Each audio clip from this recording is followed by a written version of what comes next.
মেলায় পেলাম অরিজিনাল ডায়মন্ডের মতো আংটি। শীতকাল মানেই তো মেলা, আমাদের এখানেও মেলা বসে গেছে। আজকে সব পরিবারে এসছি, মানে ভাই, বাবা, মা, ও আর আমি। সত্যি মেলা মানে এমন একটা জায়গা যেখানে সবার সঙ্গে সবার মেলবন্ধন ঘটায়, তাই না? আমরা মেলায় এসেই প্রথমে খেয়ে নিচ্ছি ঘুগনি। আমাদের এই মেলাটার নাম সুন্দরবন কৃষ্টি মেলা। সারা বছরটা ওয়েট করি এই মেলাটা কবে হবে। এদিকে দেখো না, মা আইসক্রিম খেতে খেতে বলছে এটাতে কোনো ঠান্ডা নেই। সত্যি আমাদের এদিকে খুব ঠান্ডা পড়ে। এবারে চলে এলাম স্টেশনারি দোকানের দিকে। এই ক্লিপটা আমি প্রথম দেখলাম খোঁপায় লাগানোর, আর তারপর যেদিকে চোখ গেল সেই ছোটবেলার হাঁড়ি কুড়ি।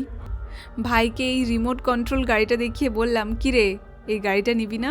ছোটবেলায় যে কি বায়না করতো, ওই দেখো না দুজনে সেই আলোচনাই করছে। এই আংটিগুলো আমার কি ভালো লেগেছে, কি সুন্দর দেখতে।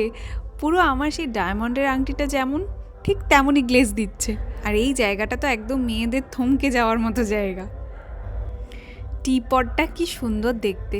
কাঁটা চামচ নিলাম, আর এই চাটনির ছোট ছোট বাটি নিলাম, 20 টাকা করে নিল। এই যে বোলটা দেখছো, এটা বাংলাদেশের, 3 রকম সাইজ আছে, 3টের দাম 600 টাকা বলেছে। আমি ভাবছি মেলার শেষ দিন ওটা নেব একটু বার্গেনিং করে। যাই হোক, চলো সবাই ভালো থাকো, আজকে তাহলে আসি, দেখা হচ্ছে কাল।